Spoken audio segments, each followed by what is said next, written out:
Raphael Signs, a specialist in designing, printing, signage, all vehicle branding, 3D signage and window branding, indoor and outdoor signs. For all your banner designs and print, contact us for a free quotation on the numbers on your screen, or email or visit us at 91 Livingstone, Corner 8th Street in Harare. Raphael Signs, our portfolio speaks for itself.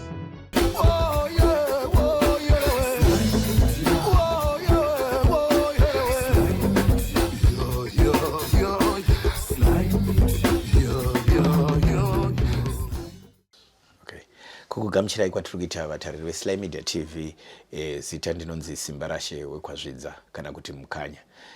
Nhasi uno tiri munzvimbo yeNational kuMbare kuna Vito Street kwatashanyira mhuri yekwaChikomba. Vane matambudziko avari kusangana nawo mumhuri mavo. Isusu nyaya dzatinenge tichikupai panapa dzimwe dzenguva vanhu mhuri dzinenge chidawo rubatsiro rwakasiyana siyana kubva kune vamwe vatinoshanda navo, vano maprofita, vangava vana sekuru, vangava vakurukota even hurumende nevazivisisi vezveutano.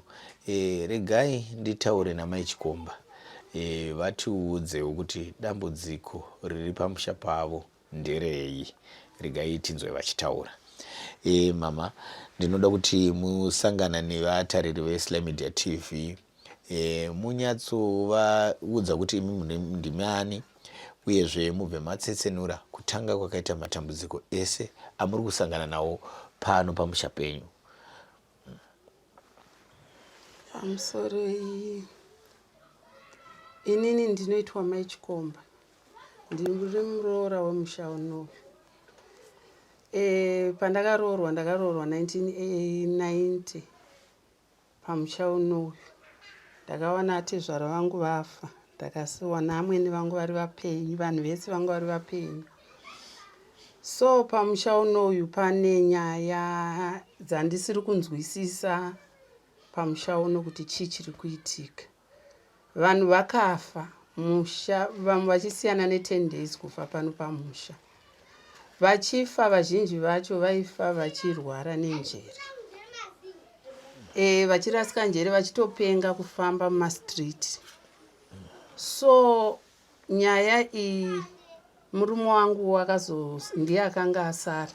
Gore rakapera umva atangawo kupenga, umva arwara, umva afa. Saka kwasara vana. Inini ndini mubereki asara pano pamusha, hakuna mumwe munhu. Kwasara vana, ava vakomana vaviri ava vandinavo ndo vandiri kutarisira kuti ndo vana baba, but vese vari kurwara. Uyu mukomana muhombe akatanga kurwara nenjere, akatanga akarohwa kuSouth Africa, akarohwa kumazowe kuchikorokosi, akadzoka akaenda kuSouth Africa akarohwa nematsotsi. Adzoka ndopa akatanga kurwara nenjere, achiita mafitsi. Omba ndaenda naye kuchipatara. Chipatara omba ndanzi ngaende kuCT scan, maybe anogona akakuvarira musoro, ropa rakarasikira mumusoro. So kubva ipapo akazorwara kurasika njere chaiko kurasika. Omba ndaenda naye kupsychiatric. Omba anorapwa, but even though zvakadaro haasi right. Asitombori right mukomana. So kupsychiatric ndinongonyorerwa mapiritsi. Mari chaiyo yekuti nditenge mapiritsi ayo ndakatombozobatsirwa nevekuchechi mwedzi wakapera. Zuro chaiye akabva kuchipatara, ndashaya mari yekutenga mapiritsi. So pamusha pano pakaoma, vanhu vazhinji vari kufa vachipenga. Saka ndinokumbirawo rubatsiro kana kune vanogona kundibatsira. Chero vanogona kungobvisa zviri pamusha uno zviri kutoratidza kuti pane zviripo. Inina andatozvitadza, ndiri muroorwawo, ende ndini munhu asara pamusha, hakuna mumwe munhu. Ende handina munhu anondibatsira. Ndatraya chero kuhama, ukafona hakuna anorespond. Last month mukomana uyu muhombe akangotanga kuita kunge nyaviri. Aita kunge nyaviri mwana. Watanga kukwenya, watanga kuzvimba kusvika zvimba nemusoro. Akachinja akaita black kuita kunge nyoka, kuita kunge chimwe chinhu. kutadza kunzwisisa kuti chii. Muchindiona ndakadai hausiwo miri wangu kupera. Handirare, ndinorara ndakagara. Kufunga kuti zvinhu zviri kuenda nepi handisi kutoziva. Zvokutoti ivava vakomana vaviri vakafa, ndinozoita sei? Upenyu hwakandiomera, ndokumbira rubatsiro. Chero vanokwanisa kundibatsira, chero nekubvisa zviri pamusha. Alright mama, ndoda kukudzorerai kumashure zvishoma shoma. Mataura kuti vazhinji vakaparara pamusha pano, vakaparara vangava vanhu vangani, ndivanani vanhu ava? Vana tete tu vakafa vachipenga. Kozoti vana baba vake uyu vakafa vachirwara, but zvokunguva diki diki. Kozoti nevamwe bamunini naamwe nevangu. Kozoti murume wangu wechi6. Izvi zvine nguva yakadii pakati pekushaya 2002 up to last year vanhu vari kungofa. Kozoti vamwe vakafa 2000 handichaziviwo. Vakafa baba veuyu kwakatanga tete vakafa musi wa10 April. Baba veuyu vakafa musi wa18 April, the same month. Zvisinganzwisisi kuti ko chii chiri kuitika pamusha. From there womva kwazofa amwene vangu. Amwene vangu pavakafa pakazofa murume wangu last year muna November. Saka zvinhu zvacho, marwariro acho, maitikiro acho, unotadza kuziva kuti zvinofanira kuitwa sei. Ini ndapererwa. Ndaitofunga kuti denda ndawana mari chaiyo chaiyo ndambonotsvaga musha ndabva pano, because zvakandiomera.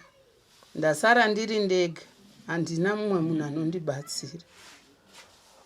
Kumuri kwana baba venyu vese pandakaroorwa panapa ndasara ndega muroorwa pano pamusha, hakusina mumwe munhu. Varoorawo vana mainini vana mai vevavo vakashaya vese. Vaingofa vachiteverana nevarume vavo zvisinganzwisisiki. Alright, ivo vamwe veukama vamuri kutaura ava ndevapi? Veukama kune vekwana amwene vangu ndohama. Atezvara vangu hanzi vakabva vari vegawo kuMozambique, hakuna hama yavo.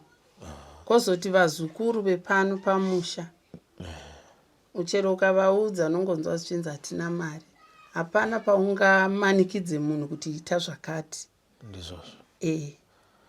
Iye zvino pakarwara mukomana uyu pamantha apa, ndakataura nevanhu ndichikumbira mari yemapiritsi, hakuna karesponda. Kusvika ndaenda kuchechi ndikanovataurira, vakanditengera mapiritsi. Unosvika pakuomerwa kwokushaya kuti unoita zvokudii. Alright mama, imimi muchibata madambudziko ese amataura atiri kuanzwa, asi pane here pamakambofambawo muchimbobvunzirawo angava kumaprofita, kungava kuna vamwe vanobatsira nenyaya idzodzo? Kufamba ndinofamba, uchingoudzwa but kundiso hapana. Vanoti chiko tsanangudzo dzavo? Tsanangudzo dzinongonzi hameno zvakaitwa nevakuru vemusha, but inini ndiri mutorwa, handina zvandokwanisa kuita. Ndizvozvo. Ende ndasara ndiri ndega, handinawo kuudza nyaya idzi. Kungogara. Saka ndimi nevakomana ivava nevana vavo vari kutamba panze. Inyaya inoda kuonekwa. Ndinoziva kuti vazhinji vatinoshanda navo isu vanowanzo kunge vachimbopindira panyaya dzakadai. Tinenge tichida kuona kuti zvinofamba sei. Chimwe chandingada kuvhunza ndechekuti hapana here zvimwe zvamakamboudzwa kana nemurume wenyu vasati vapfuura zvinogona kunge zvakaitika makare kare, kana kuvanga vanati zvara? Hapana. Hapana chavakambotaura. Hakana chimwe chete. Taingorarama as usual. Okay. Zvakanaka. Then ndinoziva kuti panoshaya munhu wega wega panoitwa yavanoti kunobvunzira kuziva kuti ko munhu akafamba nei. Pese pafa vanhu makambofambawo here muchibvunzira saizvozvo? Inini handina simba rekuti ndifambe ndichibvunzira. Zvinoitwa nemhuri, zvinoitwa nevaridzi. Saka hakuna. Chero pakafa murume wangu, hama dzacho dzakangoti tabva kumankuva nguva dzinedzi, vazhinji vachienda, vachibuda vachienda. Vakangogova hembe ombva vangobuda vakati hakuna nyaradzo kozi tagova hembe, ombva zvapera zvakadaro. Handikwanise kubvunzira. But paunongofamba ngonzi apa musha apa pakashandwa, zvakaitwa nevakuru vepamusha. Saka iwe unenge usina simba semuroro. Ndizvozvo. Apa chanda kungofambira ndichitsvaga rubatsiro kuitira vakomana. Ndizvozvo. Asi wahenyu kurarama kwenyu hapana zvimwe zvinoitika zvinotyisa zvinovhundutsa? Ndabva kutaura kuti ndinoda kumbonotama pamusha pano ndinotsvaga musha. Ndikaramba ndakagara vana vanofa vakapera. Zviri nani totsvaga musha tonogara, toisa roja, tonogara, topota chingotora mari. Tichifambawo tichibatsirika. Aiwa. Ndinotenda mama nekutipa rudivi rwenyu panyaya iyoyi, ende ndinovimba vazhinji vari kuzvinzwa, vazhinji vanogona kuzokufoneraiwo kana munhu achida kubatai, ngatiti ane rubatsiro rwaada kupai, kana kuti vanobatsira ava vati ndoda kumbobatsira mhuri iyi, vanokufonerai papi mama? Indobatika panhamba dzinoti 078 588 7215. Mudzokorodza zvakare. 078 588 7215 ndopandinobatika. Dzinoshedza kuti Sitabile Chikomba. Maita basa mama. Welcome to Ideal Pavers, where we offer a wide range of landscaping bricks, including Big Hexagon, Domestic Interlock, Domestic Dogbone, Industrial Interlock, and Cement Bricks. For more info, contact us on our numbers provided or visit our offices today.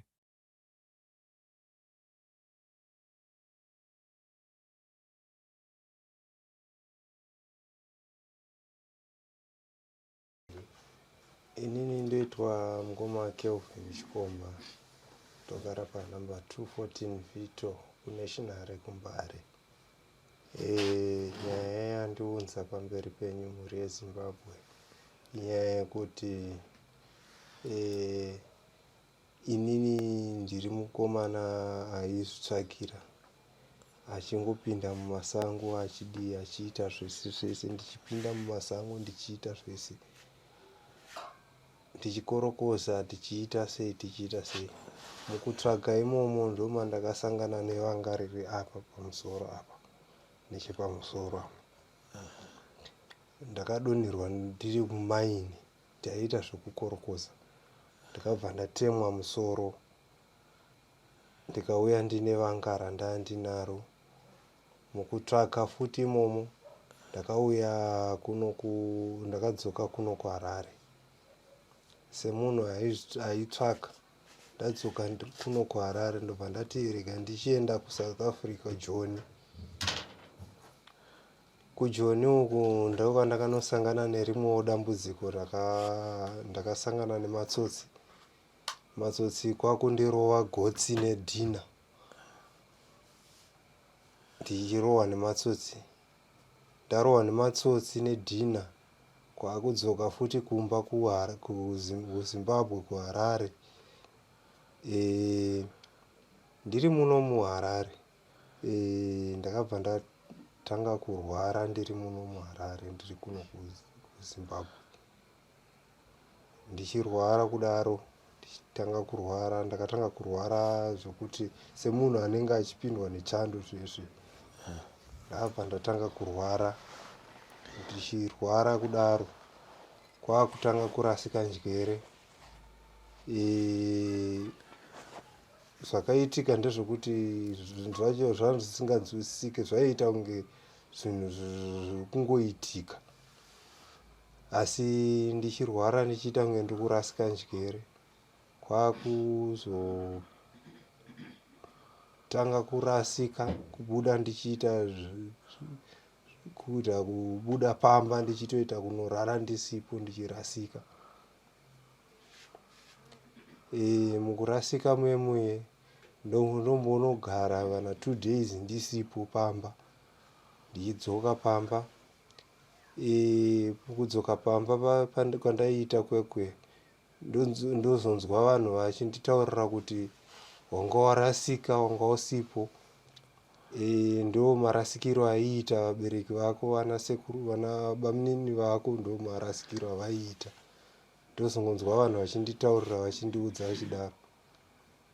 Asi mukurasika muye ndinokumbirawo rubatsiro mhuri yeZimbabwe kuti ndiwane anondibatsirawo, ndiwanewo anondibatsirawo.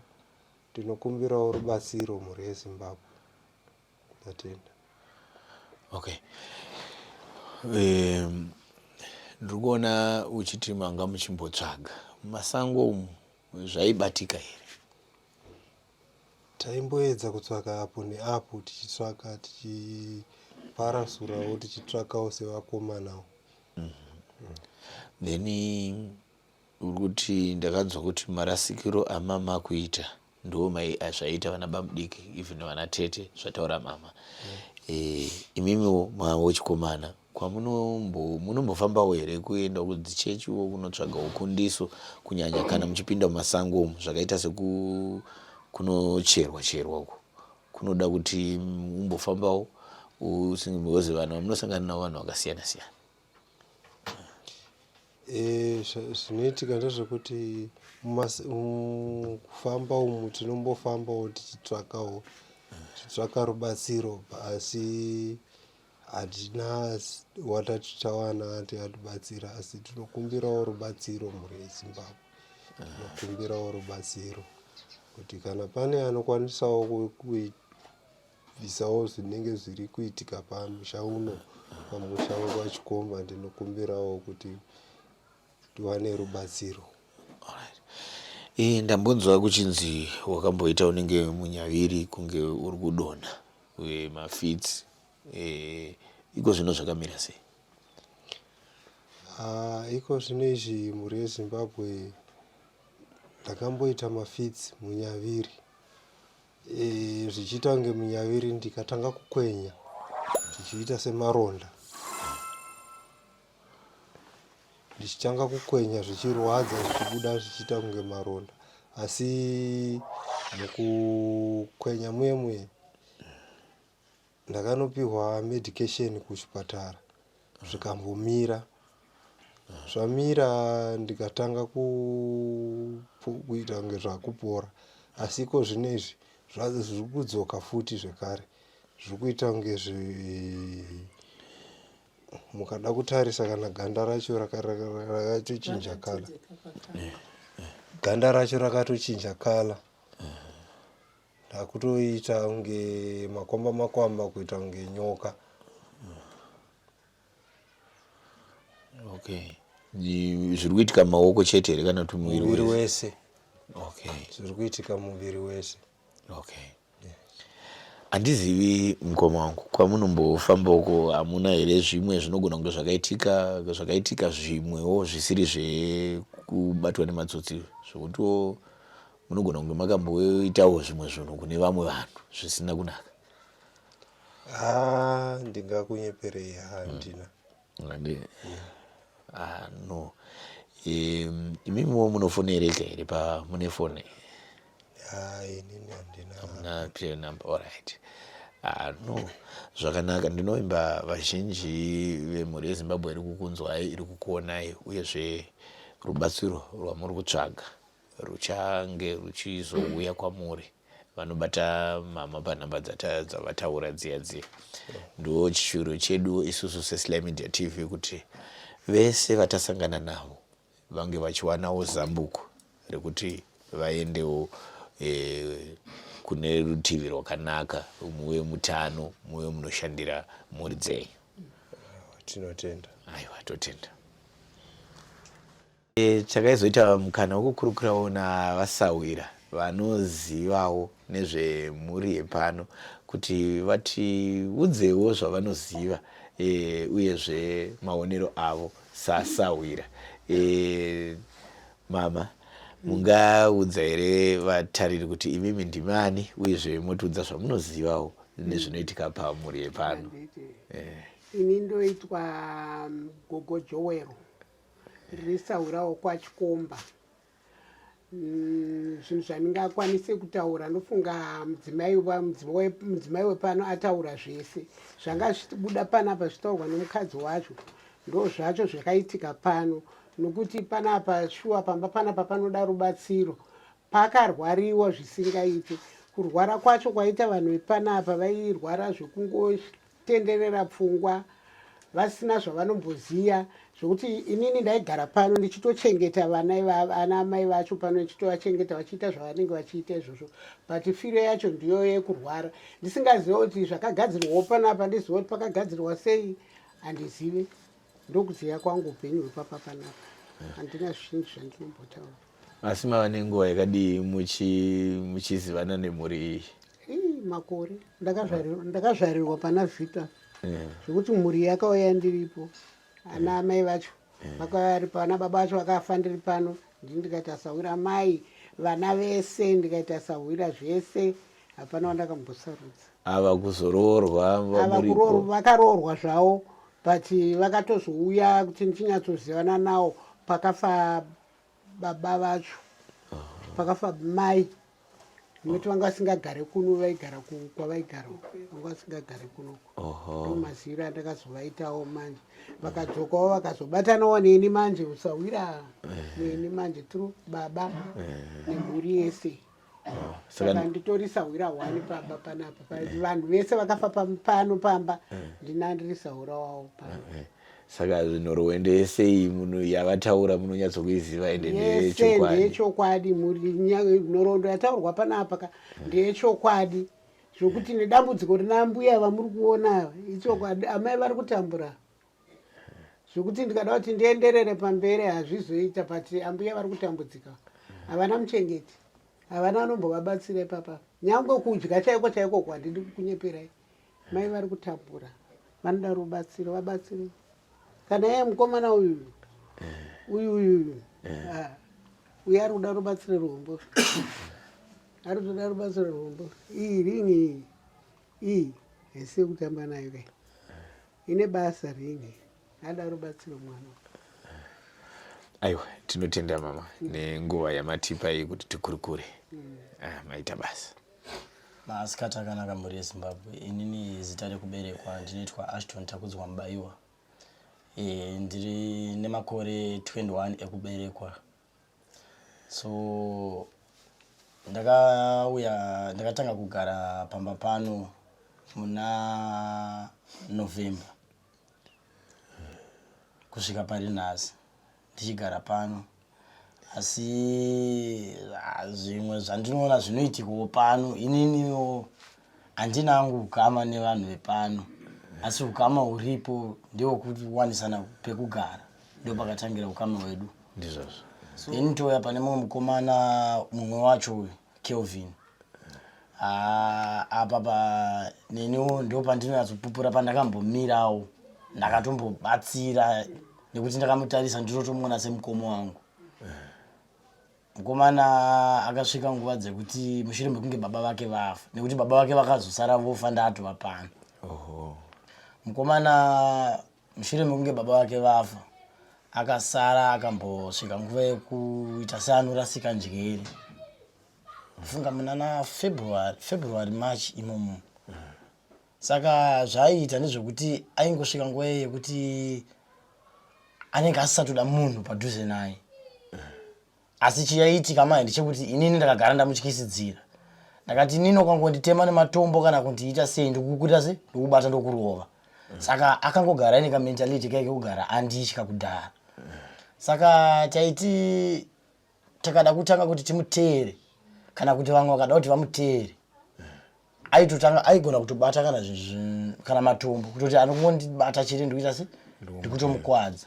Then ndakazomboita nguva yekuti paakamboti inzwe zviri nani ndakazomubvunza ndikati ko iwewe sei uchiti wewe unenge uchiti hapana haudi kugara uri kuda kuwana peace of mind uri kuda kumbofurwa nemhepo uri kwako wega kana vanhu vakakuteera unenge uchida kuti uvatake nematombo chii chaunenge uchiita. Mashoko akandipindura ndeyekuti ndiri kuSouth Africa ndakambotemwa nedombo. Saka dombo iri vanhu vakanditema vangu vari kumashure.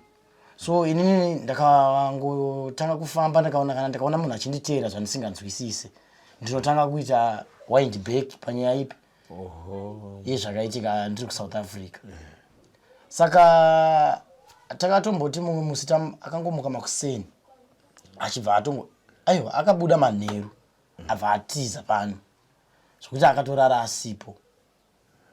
Makuseni bva tazomuka tichimutsvaga vamwe vana vasekuru vake vanga vari pano vakatombotiraya kumumhanyisa achivatiza achiti ndisiyei.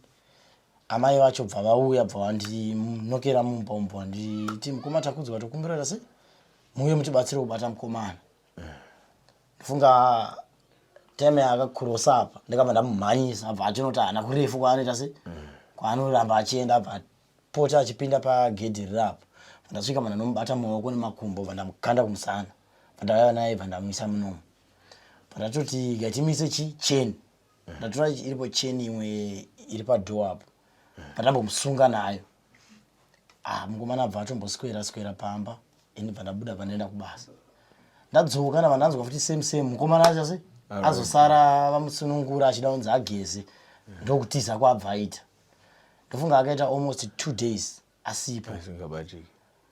Mama takatozosvika pakuva ati best way endai kumapurisa monoripota since mukomana asiri kuwanika. Vabva vaenda kumapurisa bva vanoripota vabva vatonzi vauye nemafotos kuti mukomana anamirirwe mafotos ake kuti missing person. So musi iwoyo takazofonerwa tadarika kwaboka uko kumasteps kwa Crest kuzasi uko takutosvika kusauti kuna ushe kunze uko ndokwa pane imwe kampani ndopane nzima akaonekwa ari imomo.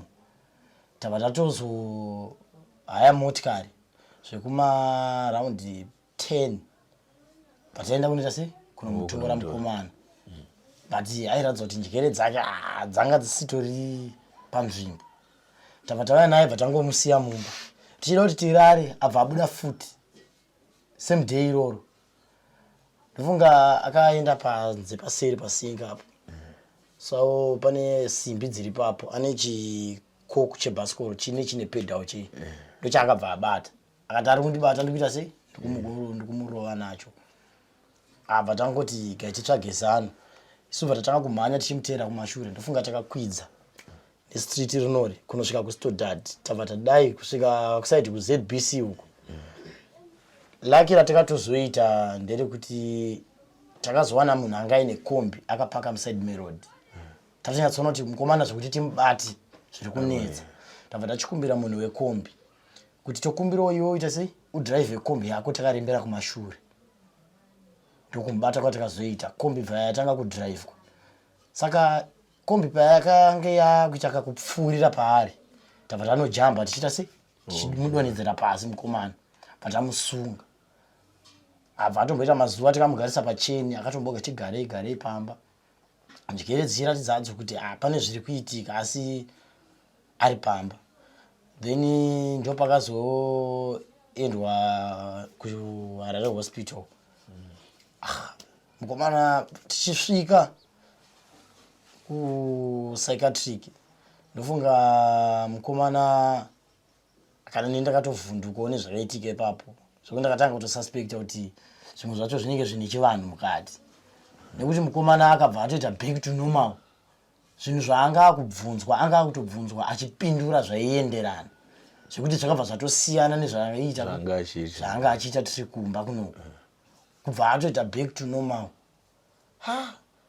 Kuti kana ininiwo hangu ini ndiri mudiki zvakatombondidyawo pfungwa zvekuti ndakatomboti izvi pamwe zvinogona kuzopedzisira zvatibatawo isu kumaroja. Pfungwa yakatombondipindawo, ndakatombopindwawo nepfungwa yekuti gai nditsvage imwe imba yekuti asi yekuenda kunoloja nekuti zviri panapa hatizive. Hapana paungazobvunza kuti naimi pamba penyu apa pakamira sei nekuti nditoriwo mutorwo futi. Saka ndakazongozvitiwo ndega zvimwe zvacho kuda vakuru vakatanga vari pano ndo vanoita sei vanenge vaine zvavanoziva indongosimbawo nekungonamatawo Mwari anochengeta. Ndo pfungwa yakazondipindawo kuti ndizosvika nguva ino ndiri pano zvekuti dzimwe nguva tichitorarawo tinotongonamata kuti Mwari ndimi munoziva mhaka nechikonzero chamakatunzira payo chamakaita ndiwe paimba inoyi chirangarirai vana venyu. Ndo torarawo zvangu ndo zvinhu zvinoitika pano. Aiwa, tinotenda muchose Mngoma netsananguro yamatipa ende mabva masimbisa kuti zvakafamba sei, chii chinoitika ende zvakanaka zvecho. Aiwa, tinotenda mhuri yeZimbabwe dai mabatsirawo kune vanokwanisa. Neniwo ndinotonzwawo tsitsi nesituation yandinoona pamba panapa nekuti dzimwe nguva chaidzo amai ava inini hangu ndine time dzangu dzandakangojairawo kuti ndinovata ndiri kupepuka ndozovata, asi nguva zhinji dzandinomuka inini zvekuma past 2-3 ndinogona kuva kutoti handichida kutobuda panze kuti ndiende kutoilet. Ndogona kuya ndichivaona vakagara pasofa vari vega, TV yakadzimwa ivo vakagara vari vega. Zvinhu zvokuti unyatsoona kuti munhu kupererwa ari kugara achidyika pfungwa nendangariro nguva zhinji. Saka tinokumbirawo mhuri yeZimbabwe kune vanokwanisa kubatsira mhuri yekwaChikomba, dai mabatsirawo mhuri yeZimbabwe. Matambudziko anowanikwa munyika akawanda, asi mukaona vanhu vakuuya kwatiri, vakuuya pachivhitivhiti, zvinoreva kuti dambudziko iri rinenge rakakura. Mainzwa kanyaya yemhuri yekwaChikomba kuno kuMbare kuNational muna Vito Matiri. Inyaya inoda kuongororwa. Tinoziva pavatariri vedu nevatinoshanda navo nyaya dzakadai dzinozibatsirwa, tinoona vamwe vachibatsirwa. Tinokumbira kuti muzenge muchibata mhuri iyi vanokwanisa kuvabatsira kuti nyaya dzavo, nyaya dziri kuitika kwavari, nyaya idzi dzekuti vanhu vari kufa vachirasa njere dzikwanise kugadziriswa, nekuti vese varipo vakutya upenyu hwavo, kwangosara amai nevana vavo nevazukuru. Zvinoda kutiwo mhuri yeZimbabwe ndozova muchibatsira imi. Ndinoziva kuti nguva dzese dzatinoisa mavhidhiyo akadai tinowana vamwe vachiuya vachizotibatsira, vana papa, vana sekuru, maprofita, kana anyone ane zvekuita nezvekurapa anogona kubatsira. Munotibata isusu weSly Media TV kana kuvabata muri panhamba dzavakupai. Tichisangana mune zvimwe zvirongwa anokuonekai ndiSimba raShe Kwazvidza kana kuti Mukanya, ndichionekerawo Daniel Kachere akabata kamera.